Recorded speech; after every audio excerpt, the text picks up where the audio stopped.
Assalamualaikum warahmatullahi wabarakatuh. Salam persaudaraan, ketemu lagi dengan channel Kisana Aziz.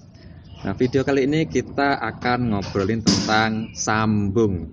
Nah, seperti yang kita ketahui sekarang, kalau istilah sambung itu bagi Ezaterate itu sudah sesuatu yang sakral, atau mungkin kalau masih siswa itu dengar mas-mas pelatihnya ngomong doa sambung deh kayak gitu, yang ada apa?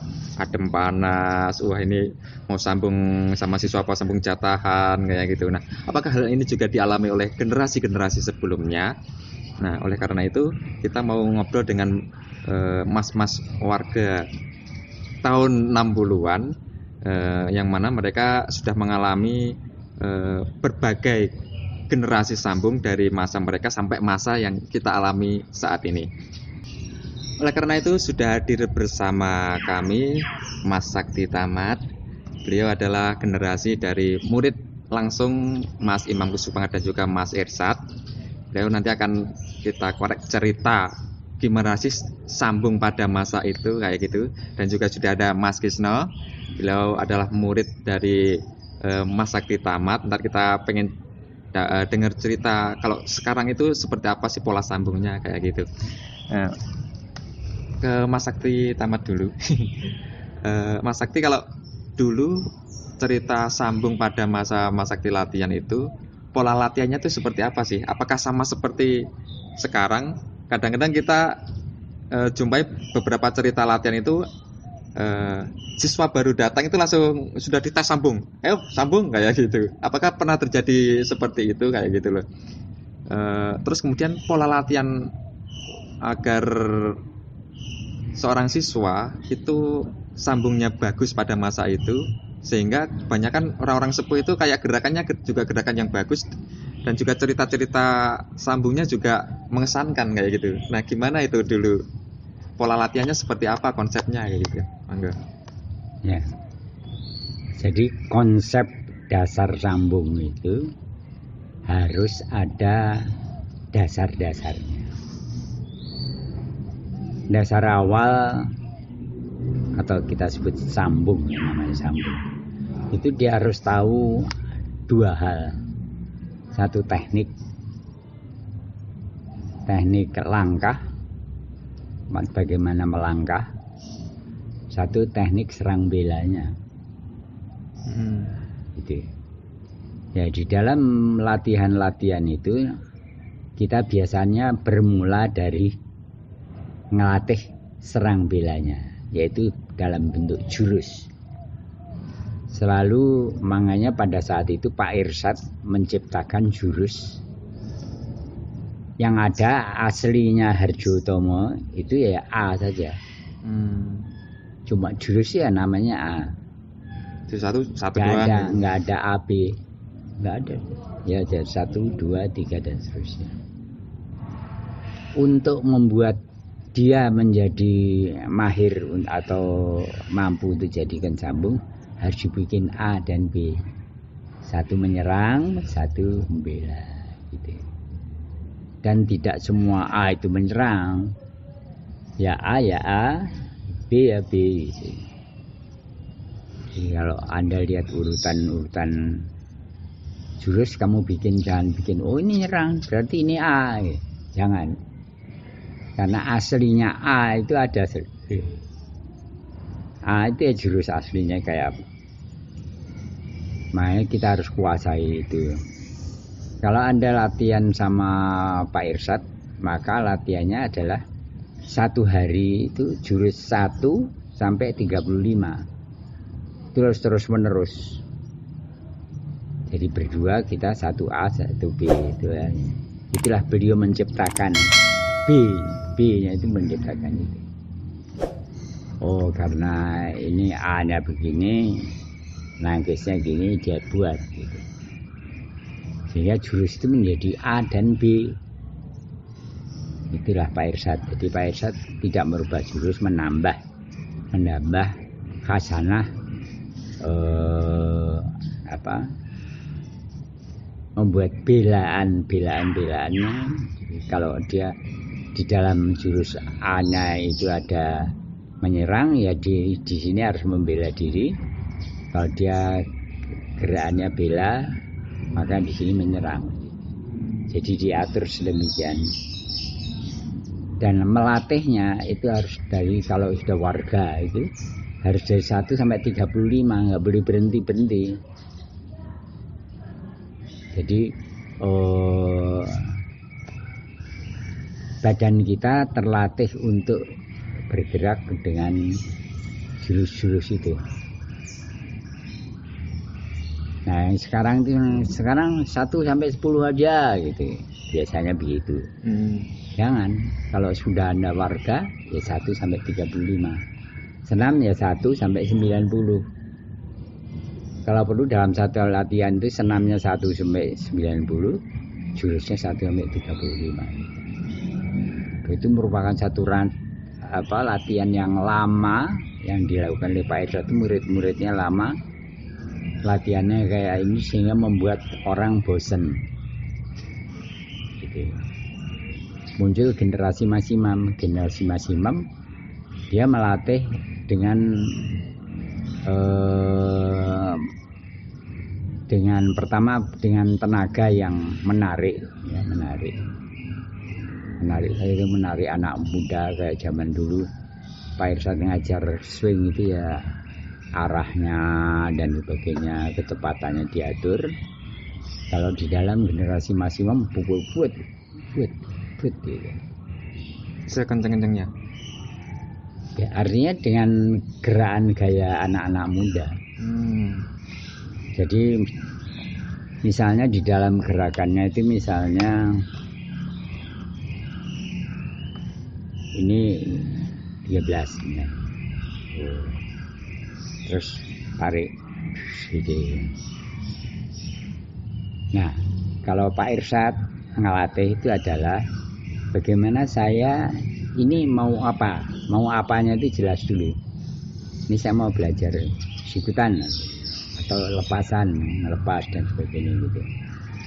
Itu yang dilatih. Yang lain-lain itu adalah sarana. Jadi kedepannya itu sebagai sarana, yang penting fit. Yang diperlukan saja yang dilatih. Fit, maju, pelan. Fit.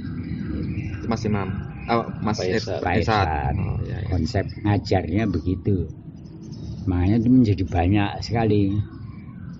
Dan kadang-kadang kita merasa ini kok tidak relevan gitu ya.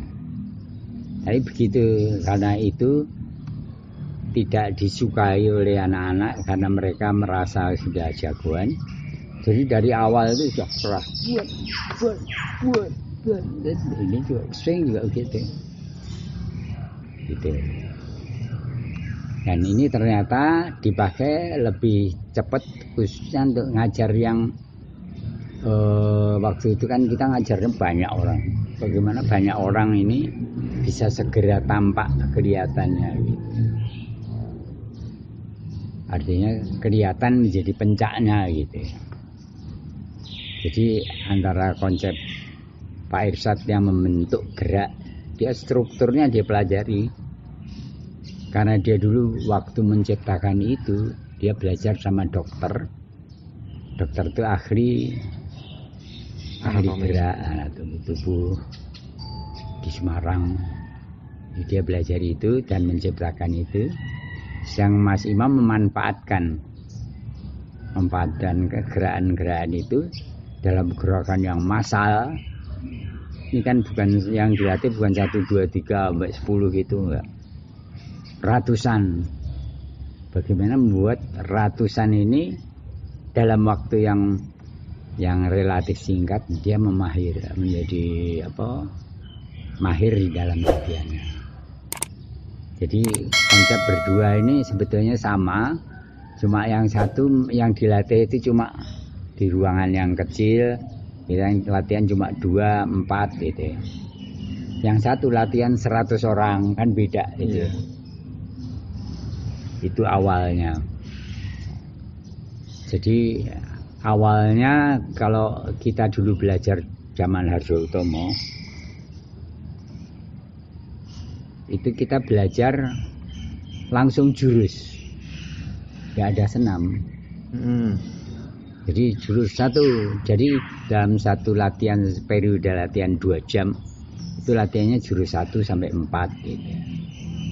Wes itu aja, kemudian nanti diajar krepen dan sebagainya gitu. Ketika masuk ke maksimum, kita untuk menghabiskan senam 1 sampai 30 aja lama, Pak. Belum dipakai dikerjain sama pelatih. Gitu. Jadi metode berlatihnya agak berbeda. Kemudian senam-senam itu direkayasa sama generasi yang baru menjadi senam massal. Senam massal juga punya sejarah sendiri. Ketika kita ngajar mengenai senam 1 misalnya, itu kita selalu diledekin orang. Ini mau belajar tenaro atau mau belajar pencak silat. Terjadi pada saat kita masuk ke daerah Berlan misalnya, tempatnya para jagoan berkelahi gitu. Ketika dilatih senam 1 nggak mau. Ini kita mau latihan pencak apa mau latihan menari? Itu. Jadi untuk itu dikembangkanlah senam massal itu. Senam massal itu untuk ditonton orang.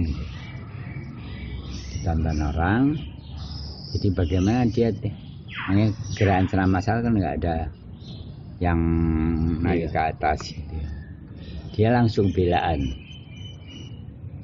gitu.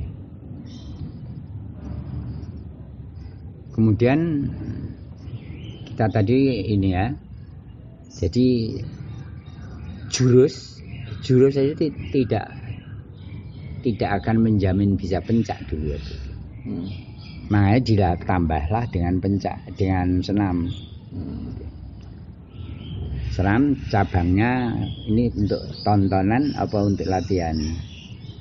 Kalau untuk latihan adalah senam dasar, untuk tontonan di lapangan pakailah senam massal. Ini adalah kreasi anak-anak yang baru. Nah, kemudian kita tidak mau melatih langsung jurusnya, jurus 1, 2, 3 nggak mau. Balik ke belakang, karena setiap kali kita betulin susah gitu. Maka kita berlatihlah senam yang simple, semuanya simple. Jadi kalau misalnya dulu orang pencak suruh pasang itu mesti tangannya aneh-aneh dan sebagainya gitu ya. Kalau di Pak Irsyad nggak ada. Ya udah lurus, ini lurus saja. Karena ini nanti akan berkembang tergantung sasarannya. Sasaran hidung akan beda dengan sasaran mata, beda dengan sasaran tengok ini. Itu akan berkembang ini nanti. Gitu. Jadi kita diajarkan bagaimana serangan-serangan ini, kemudian di dalam penggunaan senamnya itu pasti lurus-lurus semua. Supaya apa? Mudah dipelajari anak-anak yang baru. Dia tidak mikir wah ini kayak apa gitu ya, tapi lurus-lurus saja. Disederhanakan. Ketika dia ngomong sederhana, begitulah turunlah sejarah, namanya sejarah kenapa kok jurus 4 nggak ada. Jurus 4 yang lama kayak apa coba? Yang merendah itu kan. Nah, kalau jurus 4 lama-lama itu tidak akan diajarkan di awal, kata Pak Irsyad. Karena itu sudah permainan bawah. Biarlah itu ditaruh 20-an ke atas. Digantilah jurus 4-nya lebih sederhana. Kemudian ditambah menjadi A, B, C, D. Jadi ada 2 hal yang Pak Irsyad ajarkan, adalah kesederhanaan, gerak yang mudah. Yang kedua adalah mudah diajarkan. Karena yang sulit-sulit disembunyikan, ditaruh di belakang. Itu dulu yang karena dia waktu itu ketuanya ya ikut, semua ikut. Itu jadi akhirnya menjadi dasar. Berarti dulu nggak ada ya anak baru masuk latihan langsung disuruh sambung, itu nggak ada ya. Mereka harus dibekali Nggak teknik bela boleh. dirinya dulu ya. Iya dong. Kalau metode mengajar harus begitu. Terus Nangkis saja. pas masa awal-awal itu menuju sambung itu butuh berapa lama kayak gitu? Nggak usah berapa lama ya, pada saat dia udah bisa jurus 1, dia bisa nangkis dan dia bisa menyerang, dia boleh sambung sebetulnya. Tapi sambung itu biasanya kita setelah jurus 8 gitu. Atau paling tidak jurus 4 itu sudah bisa nangkis gitu, dan sebagainya gitu.